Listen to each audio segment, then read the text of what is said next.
Assalamualaikum warahmatullahi wabarakatuh. Teman-teman, hari ini aku tidak sendiri, tapi aku bareng. Aku Ainun. Aku Andra. Hari ini kita bakal bahas tentang krisis identitas yang sering dialami sama muslimah. Nah, kenapa aku ngajak Andra sama Ainun? Karena ternyata kita bertiga sama-sama pernah mengalami krisis identitas sebagai muslimah. Jadi kita pernah malu gitu menjadi seorang muslimah. Ya nggak? Bener banget. Bahkan sampai sekarang pun masih. Iya bener, masih kayak kadang labil gitu kok mau jadi muslim, tapi kayak teman-temanku apakah akan menerima atau tidak, kayak gitu sih. Ternyata mereka masih krisis identitas, guys. Nah, biar kita makin tahu nih tentang krisis identitas, kita dengerin cerita mereka dulu deh. Kenapa sih mereka sampai sekarang masih krisis identitas? Apa yang bikin mereka malu menjadi seorang muslimah? Mulai dari aku dulu kali ya. Kalau misalnya aku, kenalin dulu, aku Ainun. Kalau misalnya menurut pengalaman aku itu SD dan SMP itu di sekolah yang muslim. Dan keluarga aku juga latar belakang agamanya cukup bagus. Aku diperkenalkan memakai kerudung sejak aku masih SD atau bahkan sebelum SD. Tapi aku mulai merasakan krisis identitas itu ketika aku mulai masuk SMA. Ketika lingkunganku mulai menjadi lebih multikultural, lebih banyak ketemu orang-orang, dan ternyata yang orang-orang pikirkan tentang perempuan muslimah itu gak segampang yang aku pikir ketika aku masih SD dan SMP.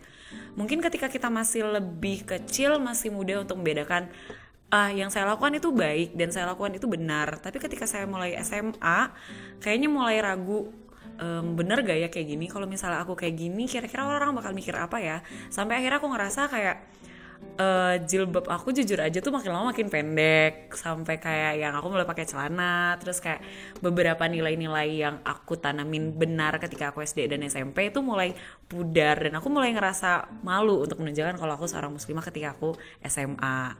Dan ketika aku kuliah, pikiran-pikiran seperti itu seperti semakin menguat karena lagi-lagi aku ketemu dengan lebih banyak orang lagi. Mungkin kalau misalnya aku secara garis besar kayak gitu sih, Teh. Oke. Kalau Andra gimana? Halo, aku Andra. Jadi kalau cerita aku sendiri sih kurang lebih hampir mirip-mirip dengan Ainun. Tapi bedanya sebelumnya background aku dan Ainun tuh hampir sama gitu loh. Kayak dari keluarga yang lumayan Islamnya kuat. Terus juga disekolahkan, bahkan dari TK aku tuh udah sekolah Islam sampai SMP. Cuman SMA sih karena lingkungannya masih teman-teman yang sama, jadinya gak terlalu kerasa krisis identitasnya.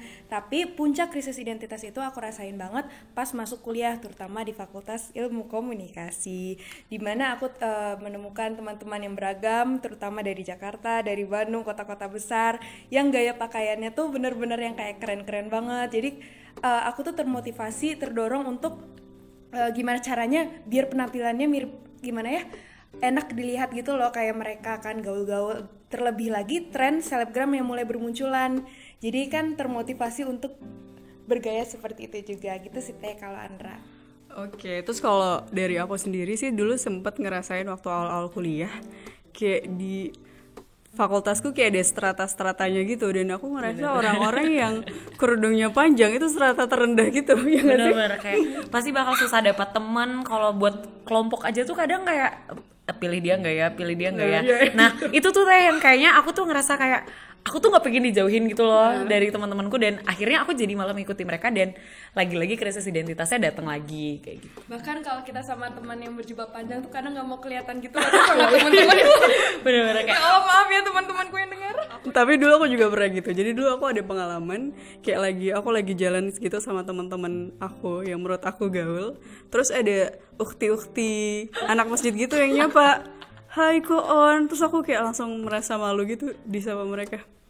Astagfirullah. Sama kalau menurut aku ikut lembaga dakwah kampus atau fakultas dulu itu aku akan menjatuhkan struggling strata. banget ya, kayak merasa cupu dan gak keren gitu loh ya. Bahkan jilbab panjangan dikit dibilang subhanallah. Tapi subhanallah dalam konteks untuk membuli gitu. Bu Aji. Ya. Apalagi ya? Kalau terus kayak citra yang melekat sama perempuan yang pakai kerudungnya rapi, pakaiannya tertutup, itu beriringan dengan pemikiran-pemikiran yang juga tertutup. Sampai akhirnya kayak dijauhkan dari lingkungan sosial karena berpikir dengan cara yang tidak sama. Sementara ilmu yang kita pelajari sekarang tuh aja tuh kadang mikir bikin kita kayak ini kayaknya liberal banget gak sih, kayak gitu sih Teh kalau aku. Iya, terus ada cap intoleran lah, onta Arab, kadal gurun, ya gitu-gitu lah ya.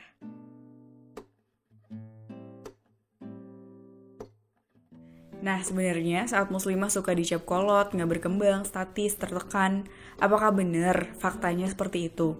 Coba deh kita lihat dari perspektif sejarah, gimana sejarah perempuan di berbagai peradaban sebelum dan sesudah Islam hadir.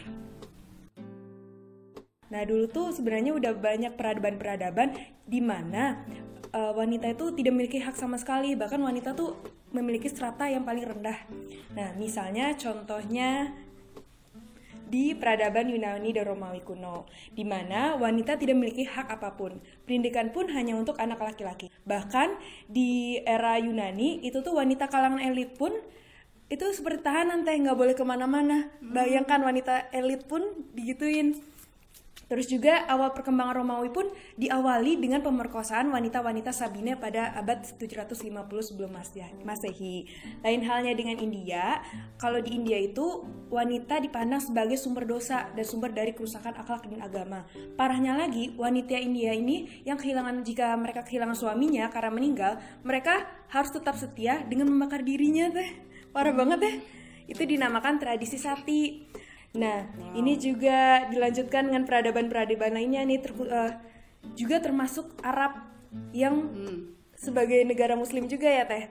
Nah, kalau dulu sebelum peradaban Islam datang, kan itu disebut dengan masa jahiliyah. Masyarakat Arab itu memandang wanita sebagai makhluk yang berkedudukan sangat rendah.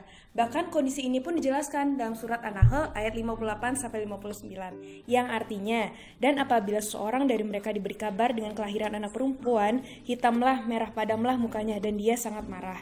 Kemudian dilanjutkan dengan ayat 59, yaitu ia menyembunyikan dirinya dari orang banyak disebabkan buruknya berita yang disampaikan kepadanya. Apakah dia akan memeliharanya dengan menanggung kehinaan ataukah akan menguburkannya ke dalam tanah hidup-hidup? Ketahuilah alangkah buruknya apa yang mereka tetapkan itu.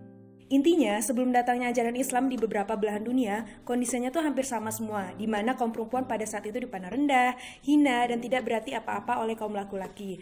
Kaum perempuan dianggap sebagai makhluk yang tidak punya hak, mereka hanya dijadikan sebagai pemuas hawa nafsu, penghibur, dan budak bagi kaum laki-laki. Tapi setelah Al-Quran hadir, perempuan pun jadi boleh menuntut ilmu, perkawinan sudah diatur, kemudian kelahiran anak perempuan dihargai.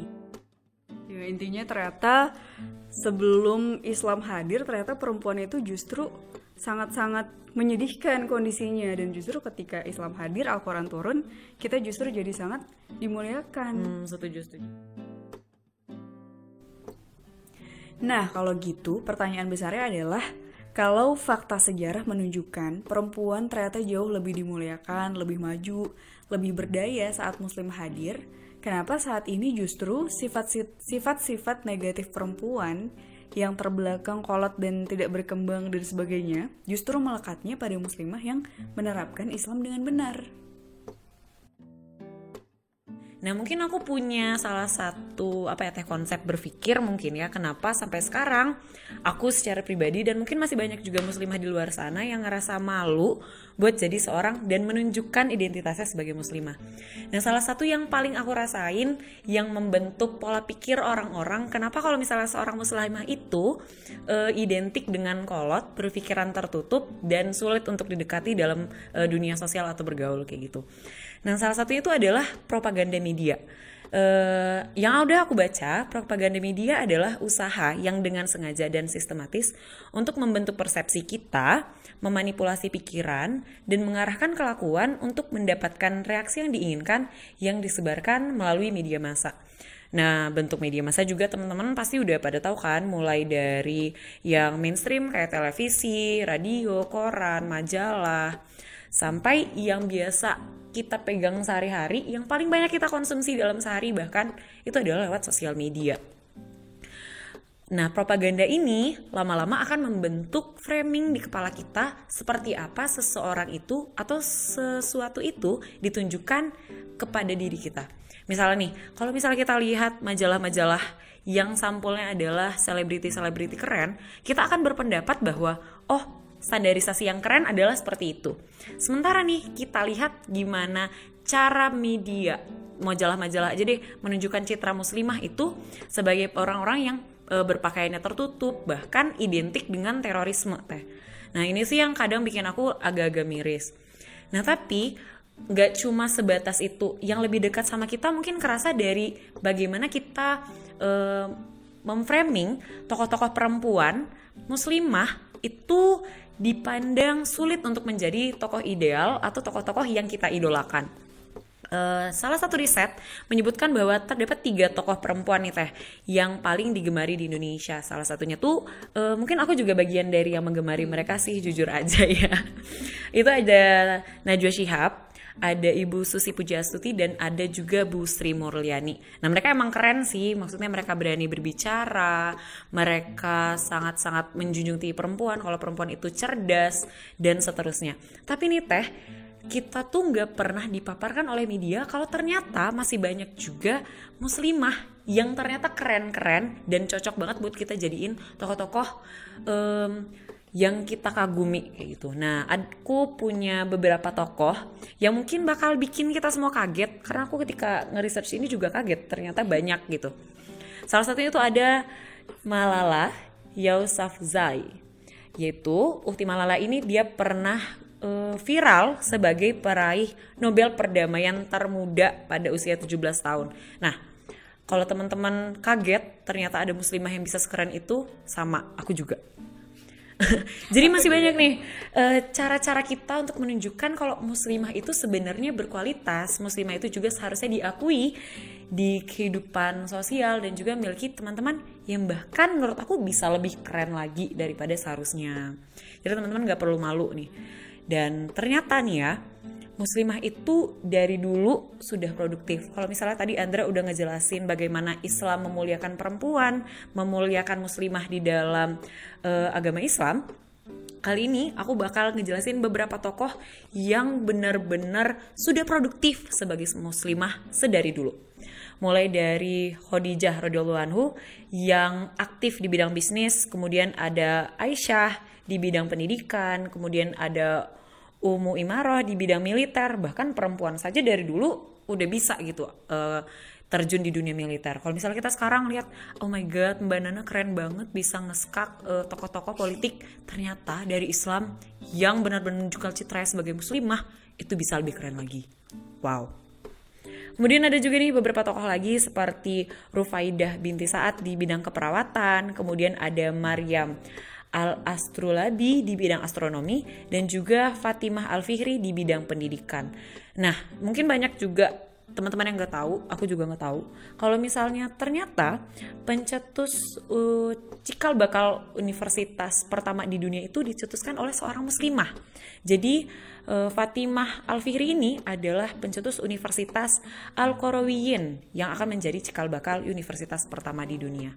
Nah, kalau misalnya nih media berhasil membuat framing yang tepat sebagaimana muslim itu seharusnya ditempatkan, pasti kita akan sangat minim untuk merasakan krisis identitas. Nah, tapi faktanya masih susah banget, apalagi di Indonesia nih, meskipun kita mayoritasnya adalah muslim, masih susah banget kita temukan citra-citra muslimah yang baik dibentuk oleh pada media. Nah, gimana sih caranya? Kalau menurut aku, kita sebagai pengguna media setiap harinya, pertama harus bangga dulu dari kita sebagai muslimah. Cara paling simpel, mungkin aku juga simpel sih kelihatannya, tapi aku juga mungkin susah untuk menunjukkannya. Kayak misalnya nih, kita lagi kumpul-kumpul ibadah atau melakukan sesuatu yang baik, itu dipost aja di Instagram. Emang kenapa kalau lagi nakal aja boleh dipost di Instagram, kenapa yang muslimah nggak boleh? Ya nggak sih? Tapi kadang emang bikin malu sih, aku juga ngerasain. Tapi kita harus melawan itu bersama-sama, guys.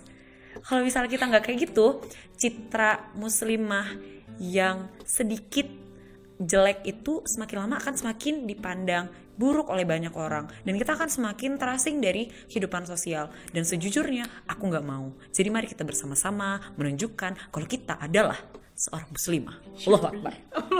Kan begitu pula, begitu juga nggak sih kalau misalnya kita peran sesama teman gitu, kayak misalnya dari jam waktu sholat saling mengingatkan, bahkan untuk cowok-cowok pun mengingatkan sholat Jumat tuh kadang malu gitu kan disuruh nyuruh sholat dulu, tapi kan seenggaknya kita tuh harus berani untuk gimana ya, seenggaknya memberikan manfaat gitu kan ke mereka, atau sekedar mengingatkan mereka. Jadi jangan merasa malu gitu, walaupun sering dikatain jangan sih. malu ya Andra, Jangan malu malu juga. ya, Ainun. Iya benar. Jangan malu ya semuanya. Kalau menurut aku caranya gimana melawan krisis identitas itu sendiri, balik lagi sama diri kita masing-masing. Kita evaluasi diri. Gitu. Jangan-jangan hari ini yang membuat kita malu menjadi seorang muslimah adalah karena memang kapasitas diri kita yang masih rendah. Kenapa masih rendah? Karena kita masih terkungkung sama rasa-rasa mager, atau kita masih terpenjara di zona nyaman yang akhirnya membuat kita nggak berkembang gitu. Karena yang bikin omongan orang itu didengar, yang bikin orang itu banyak temennya, ya karena manfaat yang dia sebarkan. Gimana caranya setiap orang itu bisa punya manfaat? Ketika dia karyanya banyak. Gimana caranya supaya karyanya banyak? Ya dengan mengupgrade diri kita terus menerus, nggak mager. Kalau sebagai mahasiswa gimana caranya IPK kita oke, tugas-tugasnya bagus, berprestasi nih, kayak Andra sama Ainun. Dicari tuh, mau gimana juga bentuknya bakal dicari, bakal ditemenin. Jadi harus berkualitas. Betul, kualitas diri kita sendiri. Karena tadi kalau kita lihat contoh-contohnya para sahabiah Rasulullah, kualitasnya luar biasa gitu. Pendiri universitas pertama di dunia aja ternyata muslimah, ya karena dia memiliki kualitas yang luar biasa juga. Tinggal kita hari ini mau nggak untuk mengupgrade diri kita masing-masing. Sama yang terakhir menurutku, kenapa hari ini kita masih susah untuk menerapkan nilai-nilai sebagai seorang muslimah. Jangan-jangan karena kita asing sebenarnya sama Al-Quran. Jangan-jangan kita tidak kenal sama Allah, sama Rasulullah. Jangan-jangan kita belum tahu nih 99 sifatnya Allah tuh apa aja sih. Karena kalau tahu tuh pasti udah langsung absolutely, totally langsung taat. Literally. Padahal ya kalau misalnya kita lihat nama lain Al-Quran aja apa? Penyembuh, petunjuk, penolong, apa lagi nih? Pembeda. Jadi semuanya sebenarnya itu ada di Al-Quran kuncinya, kalau misalnya kita benar-benar memahami akan hal itu. Ya, sebenarnya ini ayatnya buat aku banget sih. Kayak aku selalu tertampar kalau membaca ayat ini, yaitu Al-Hadid ayat 16. Belumkah datang waktunya bagi orang-orang yang beriman untuk tunduk hati mereka mengingat Allah dan kepada kebenaran yang telah turun kepada mereka. Dan janganlah mereka seperti orang-orang yang sebelumnya telah diturunkan Alkitab kepadanya. Kemudian berlalulah masa yang panjang atas mereka, lalu hati mereka menjadi keras, dan kebanyakan di antara mereka adalah orang-orang yang fasik. Jadi kalau kita lihat di Al-Hadid ayat 16 ini, ternyata Allah itu menunggu-nunggu buat orang yang sebenarnya dia udah tahu hukumnya, udah tahu bahwa dalam Al-Quran itu perempuan harus menutup aurat, harus memiliki aturan-aturan dan segalanya, tapi banyak orang yang menutup telinga dengan sengaja gitu. Nah, seperti aku dulu dan sekarang masih berproses sih guys.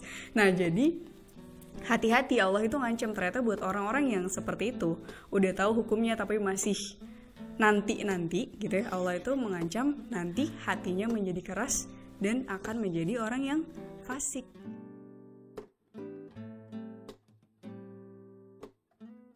Pada akhirnya, kenapa kita harus segera menyelesaikan krisis identitas sebagai muslimah ini?